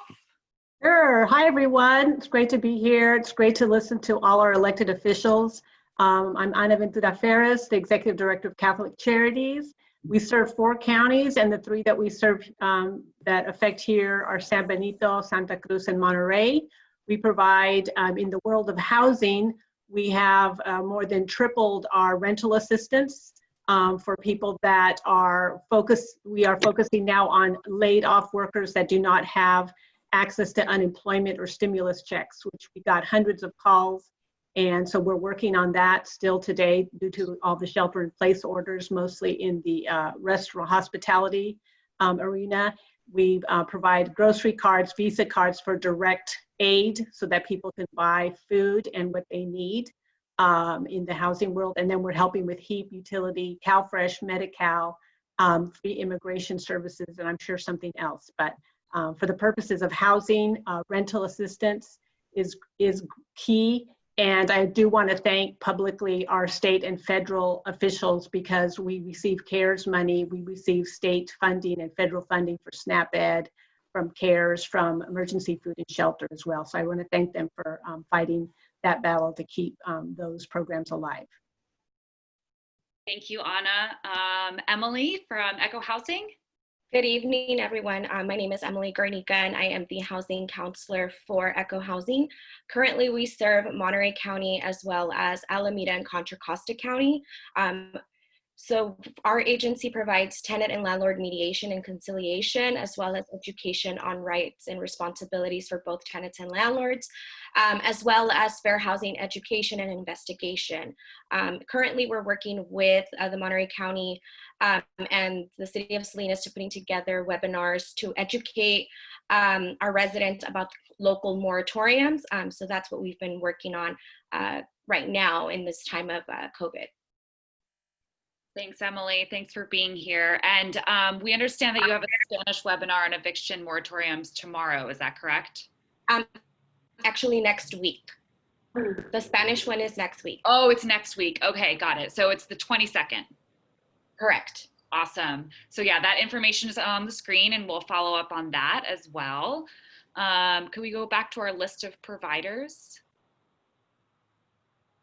Great. So Danielle?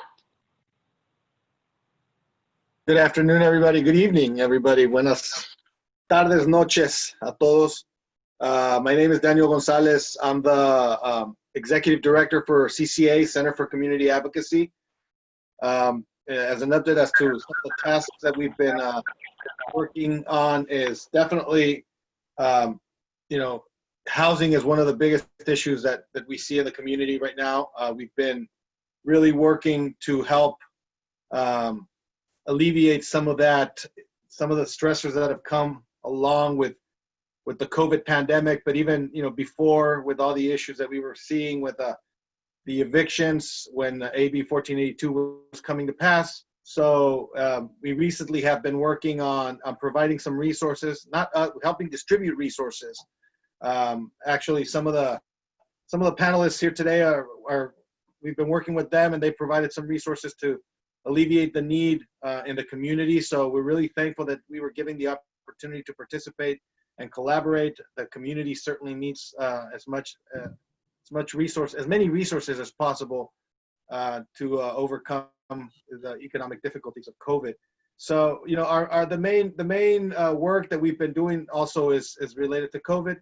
Bringing resources, information, masks to the farm workers, but when we go out to the fields, we keep hearing the issues that they're going to, because we don't just engage them about COVID. We talk to them about a lot of the issues they're facing, and housing, again, housing is one of the main issues that we're hearing. We do presentations as well, landlord-tenant rights, updates on moratoriums, and updates on 1482 so that they know when they can be evicted and when they cannot be evicted. So that's some of the work that we've been doing lately in the community. Thank you. Great, thanks. And coming back to Roxanne from Coalition of Homeless Service Providers. Hi, I'm Roxanne Wilson, and I'm the Executive Officer of the Coalition of Homeless Services Providers. And as you heard, we're Monterey and San Benito County's Continuum of Care coordinating agency. In general, we're responsible for higher macro level coordination of services, administering federal and state funding, collecting and analyzing data, and also overseeing the execution of the 10-year plan to end homelessness, which coincidentally, we're currently rewriting in partnership with the City of Salinas, the County of Monterey's DSS and Health Department, and also San Benito County's Health and Human Services. We all of a sudden, thanks to Senator Caballero, have a HEAP, which brought in $12.5 million, HAP, which brought in $3.2 million, and we are also in the process of going for a federal grant, which is called the Youth Homeless Demonstration Project. And if we get it, it'll bring $1 million at minimum annually to address, to provide permanent housing for unaccompanied or parenting youth. So it keeps coming. Thank you so much to all of our federal and state representatives. You guys we're really seeing the fruits of your labor. I know it's not easy, but thank you again for all that you're doing. Thanks, Roxanne. Calissa? Good evening, everybody. My name is Calissa King, and I'm the Community Impact Director with United Way Monterey County. And this is an amazing opportunity. Thank you so much for inviting me to participate. And my work specifically is around information, referral, and partner development. And a huge piece of that is 211. And 211, for anybody that doesn't know, is a free and confidential phone line service that will be able to connect you to services in the county. And through that phone line, we've seen a huge need in relation to housing, especially right now during the pandemic. It's consistently been at the top of our list for the needs in the area. And so one small initiative that we're, not small, one very big initiative that we're really excited about is the rental assistance screening tool that's currently in the works and being developed. So thank you so much. Thank you, Calissa. Yes, very important work, and we can't wait to hear more about that. Phyllis? Good evening, everybody. My name is Phyllis Katz. I'm a directing attorney at California Rural Legal Assistance, and very pleased to have been included in this evening's presentation to the community. California Rural Legal Assistance offers free legal assistance to the low-income community of Monterey County. We have been doing this for 60 years. We're a statewide law office, and we provide assistance in areas of state disability, unemployment, pandemic unemployment, paid leave, and job protected leave. And in housing in particular, we enforce housing rights and communicate with landlords. We represent in court, and we enforce housing rights with respect to all types of housing, including habitability, fair housing, rent increases, and efforts of eviction. And in this time, while the courts haven't been available, unfortunately, some landlords have tried to use self-help eviction and lockouts in order to terminate tenancies. So we are also very thrilled to initiate a new COVID worker rights helpline. And that's available throughout Monterey County and Santa Cruz counties. And it's available Monday through Friday, 9 through 5 for free confidential legal consultation with respect to workers' rights and COVID in particular. Thank you, Phyllis. And last but certainly not least, Maria. Good evening, everybody. Thank you for having me, and thank you for all the officials who were here earlier. My name is Maria Cadenas. I'm the Executive Director of Santa Cruz Community Ventures. I'm also a candidate for City Council in Santa Cruz, and I'm the founder of UndocuFund Monterey Bay. So Santa Cruz Community Ventures really focuses on helping people understand money, know how it works, and really connect to their economic power. And when the pandemic hit, one of the things that became very clear was the inequitable level of harm that will be caused to undocumented workers, especially when we looked at our hospitality, our agriculture and service industries. We knew that they were in overcrowded conditions. We knew that they didn't have enough of an economic safety net around them. And so we partner with 9 agencies, including Catholic Charities, and I see Daniel from CCA as well, to really come together and make sure that we help undocumented workers. Now, Monterey Bay is the number 10 area in the state of California in terms of undocumented workers, but the number 1 in terms of density. That means that about 12.5% of our population in the Monterey Bay area is undocumented. And this is crucial, especially when we think about the overcrowded conditions that have already been discussed.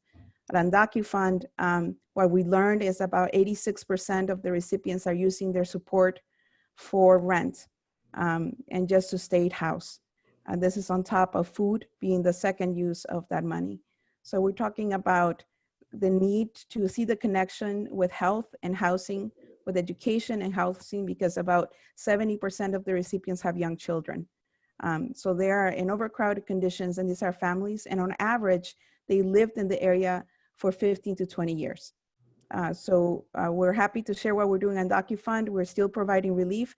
To date, we've funded over $2 million in relief aid to our workers. We'll continue to do so as much as we can, but definitely in terms of housing and the connection to it means to the well-being and the economic stability of our families. This is a crucial issue, not only for UndocuFund, but also for community ventures. Great, thank you all very much.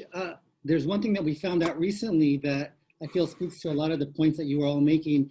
We found out recently that the Salinas Californian is reporting a series of stories on Monterey County residents, their struggles finding housing.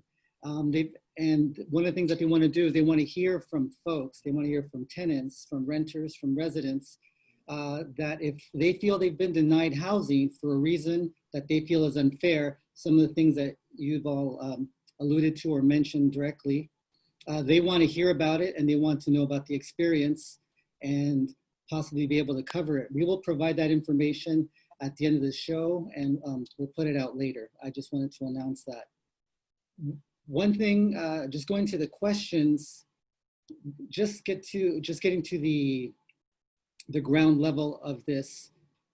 What do you guys see is the main challenge? All of you are working and often together and in different areas of this housing situation with COVID.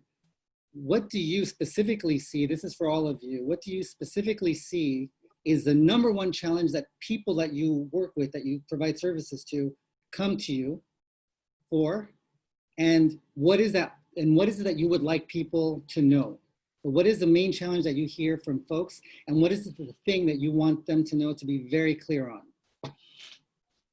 And Emmy, I'll let you moderate the Anna, do you want to take that one first? I'll start. I think during this COVID time, two things that come to mind: just the lack of housing that is safe and healthy. There's so much overcrowded housing, and that is related to the COVID that caused more illness for our families.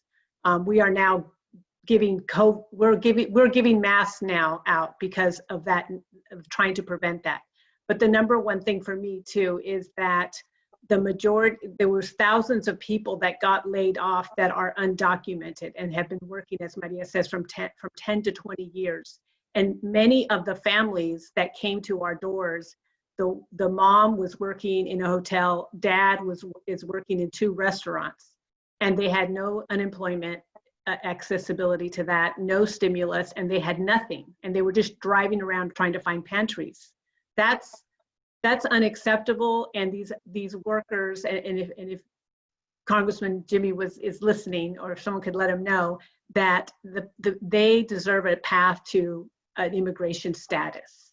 That's the root of many of all this, because that would create some stability for them, and that would give them access to some of these programs. But literally thousands of undocumented, I think Maria knows the number, 90,000 undocumented, 92,000 people that worked here are not able to get unemployment or stimulus. They get nothing at all. So that would be my number one dream bill, to provide a path for them to start with an immigration path to a legal status. And then of course the housing that's overcrowded. I mean, we can't have it both ways. We can't have this billion-dollar agricultural industry and then have the farm workers, who are essential workers, not have anything at all. Right. And I'll just add to that, because it's very similar. One of the things that we actually hear a lot is fear. And we don't talk about it, but we have a climate of fear on immigrants right now that's been over 4 years in the making. And so even if they could ask for help, they're very hesitant to ask for help. So one of the things we found is that usually it's the women who reach out for help, and be the speakers for the family. And that we know we have a lot of mixed status households. So we'll have somebody who is documented and someone that's not. But when it comes to housing and safe and stable housing, a lot of them don't have formal leases, because even some of the housing requirements don't allow them to go to affordable housing if they're undocumented. And so it's a lot of instability on top of instability. So again, it goes back to the need to provide economic security for our workforce. And if they are paying taxes, which all of them are, they need a pathway for an equivalent of unemployment, so that when we have instability and our safety nets are really there for them, since they're already contributing taxes. But it is this black market housing that is hard to track down. And the undocumented status is a key part of it, but so is the fact that in terms of earning income, the COVID pandemic hit at the height of the season in agriculture, and at the height of the season on tourism. So for those seasonal workers that depend, regardless of status, on that income, they were really strapped on to even make it through, and they could survive maybe a month without any income. But we're starting to see the wave spike up again in terms of need for housing support. Thank you. Did you want to add to that, Danielle? I just want to add, I think definitely overcrowded housing is one of the main issues. We've engaged lately in the census campaign, and we've had a chance to canvass and walk through the neighborhoods where the density is really high, and you see 2-3 bedroom apartments with 10, 15 people residing in there. I had the opportunity of personally visiting the neighborhoods and looking at what our community is going through. So definitely there's a huge need for affordable housing developments. Another great concern the community has that we've been hearing at the organization at CCA is the fear of evictions. People are really concerned about, there's a moratorium right now. And I think, we've discussed this during our partner meetings when we talk about the issues and the legislation that's coming, but the fear of the people and the uncertainty of knowing what's going to happen is something that's definitely there. They're concerned that when the moratoriums are done and they're going to have to pay for rent, and then they're going to have to pay for the rent that they owe on top of that when they don't have the income, or the work may not be there and the income level is not enough to pay for all rent, and that at the end of the day they're going to end up owing more and not being able to pay, and that they're going to be evicted because of that. That's a real concern that we've heard from residents, and I think thankfully there's legislation on the way that might address those issues, but in the meantime the most of the residents don't know that this legislation is on the way, and they're still concerned, and they're afraid, and the fear, like Maria said, the fear is real. So we need to do as much as we can to let them know that there are resources available and that there's help on the way that's available to them. That's what we want to hear about. Great, thank you. And so, Phyllis, I want to ask you, with these moratoriums about to expire, or maybe just general confusion about what they are, what are the needs that you're seeing from renters right now? Are they coming to you in regards to these expirations? Tell us a little bit about that. So thank you. I think that one of the big concerns is many renters are receiving notices of termination and notices to pay rent or quit. They don't even know that the evictions can't go forward. And so many renters don't even realize that they have a right to any kind of eviction or court process. So they are just fearful that the landlord is going to simply change the locks on the door at the expiration of their notice. And so a lot of the information that our office is giving out on a daily basis has to do with explaining that eviction process, explaining the fact that they are not in immediate danger of losing their housing, and also helping them navigate the state disability insurance process, the worker advising them when they can apply for workers' comp, explaining that to them about job protective leave and their rights around that, so that they can, and even CalFresh and the other public benefits, so that people can apportion their funding, and that cash that they earn or that they have can go to those areas that they aren't eligible for other benefits. And I want to reiterate the fear that's in the community, the fear because of the recent changes to the immigration laws, and helping people know what they can still access, when they can still access CalFresh for their citizen children, for their citizen and citizen and permanent resident members of their household, and that they can reach out and they can access these benefits, especially during an emergency time of need. So we're we're finding that all of our issues, all of our priority areas are really getting a good workout right now. And once, you know, and also just the lack of access even to things, to programs like this, the lack of Wi-Fi access in our communities, the lack of access in terms of the education of their children, and how that has impacted not only the lack of childcare and the lack of schooling, how they're concerned for their children's future, but also how that impacts their ability to go to work on a regular basis. Thank you so much for mentioning that. Everything is so enmeshed. Thank you so much. My background is in education. I used to be a teacher, so that's always at the heart of what I think about when I look at the issues. Roxanne, I thought I saw you want to comment. Did you have something to share about your ground level work with the folks that you provide services to? The coalition really does focus more on literally homeless individuals. There, you know, people at risk of losing their homes are obviously one of the categories, but as far as unhoused individuals, there is uproar. They are fearful, they are scared, they want to get into a motel room. There's not enough motel rooms available.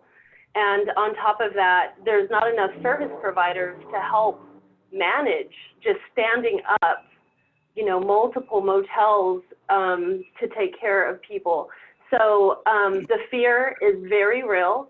It's extremely concerning. During COVID, we have, I think many of you are aware, we've identified quite a few encampments all over Monterey and San Benito County. The issues are just being heightened.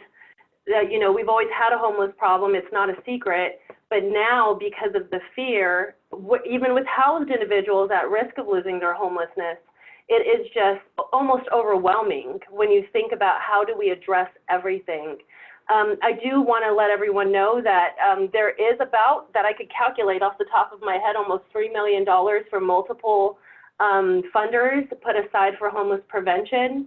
The county and the coalition are working together to try to streamline and prepare for the wave of people who are coming, because they're not going to come for the regular $500 that they're short. They're coming for thousands, $10,000 that they are behind. And it's going to take a huge strategy. Otherwise, our entire system will collapse. And thank you, Catholic Charities, for entertaining conversations with us, because you're a huge player when it comes to homeless prevention. We really wouldn't be able to do it without Catholic Charities. So that's all I wanted to throw in there, my 2 cents. Thank you. Can I just add one thing, one important thing, that, you know, we're all here working really hard with our staff who are also hanging in there during COVID prevention and trying to keep them safe, and the people, so we had to adjust the services. I think, Phyllis, you mentioned that. And I also wanted to just add that this, as Roxanne mentioned, who used to work at Catholic Charities, and I'm so proud of her to be at the coalition, is this, we cannot handle this. This is not just for nonprofits to handle the 90,000 plus people. You know, we're used to handling the people that lost their job and have to, like, car repair or rent. So we come up with the money while we have it. But right now it's like literally 100,000 people and more. And us here who have been here 35 years plus, this should not be all on us. This is a bigger issue that our elected officials, I know, are working hard at, just how they are working hard with the property owners. They need to come in and save the renters, the people living in the garages, the people living in the rooms, the people that are afraid, the people that have no jobs. So, you know, we're going to do our part. I love all the people on this panel right here, and I know some of them for decades. Hi, Phyllis. But we can't. We shouldn't be we'll do our part. But this issue is so tremendously large. You know, we're calling this disaster relief, because that's what our National Catholic Charities USA, that's what the Red Cross, that's what this is, because everyone's going to be on the streets. and Roxanne's going to have more work to do, and we can't have that. So, when the eviction prevention moratorium ends, like Senator Caballero was talking about, and they're going to make agreements to owe the rent, they're going to owe $10,000. I mean, they're going to need help. Right. And we can only help. We've helped, I think, 600 families in the last 3 months, and given out, thanks to DocuFund and foundations and individual donors have given out like 60,000 in grocery cards and Visa cards. But that's like the tip of the iceberg. Absolutely. Yeah. Thank you for that. And speaking of the moratoriums, what, Emily, this is for you. What do renters need to know right now about the eviction moratoriums if you were to, give the top level information?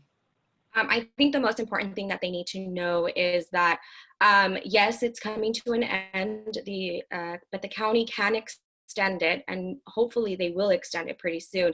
And they still have an additional 90 days after that, based on the Judicial Council ruling that we've been educating through our webinars, is that after the state of emergency lifts, after these local moratoriums lift, there is still that 90-day period where where landlords can't evict the tenants. And that's based off the Judicial Council ruling that oversees all the courts in the state of California. So that's kind of the most important factor that we've, advised some of our tenants who, again, like most of us have mentioned, is their fear of what's going to happen when, the moratoriums are lifted, when the state of emergency is lifted. How are they going to be able to pay their rent? How are they going to be able to, pay their current rent as well as the rent that's owed? So yeah, that's something that we've been trying to educate our, the people that call us asking, for those specific questions. Yeah, great. Thank you. I just wanted to make sure that information was out there because it's so important right now.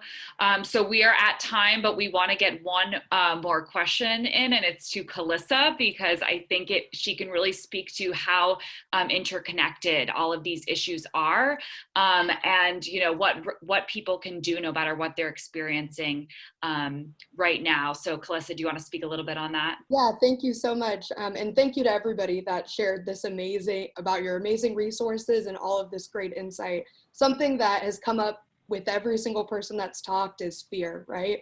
Unfortunately, at this time, there's just a lot of fear associated with the current status of housing uncertainty and just everything that's going along with the pandemic. And 211, just to kind of give a little bit of back information, it's a free and confidential service that people can call.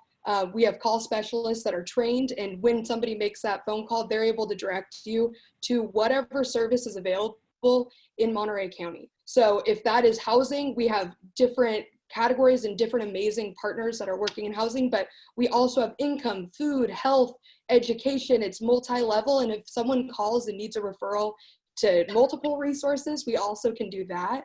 And just additional information, if someone's more comfortable using the website, it's 211montereycounty.org, 211montereycounty.org. And if you go on there, you can do a self-navigate, and that's also available in Spanish. And our call center is available in almost every language. So if you call, we can get a translator that would be able to best serve you.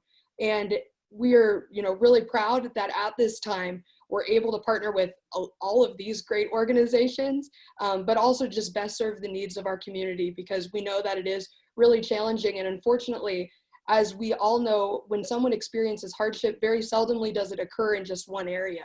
A lot of the time it occurs in multiple areas. And so we're really thankful that we're able to work with such great partners here in Monterey County to best serve the needs of our community members. Thank you so much.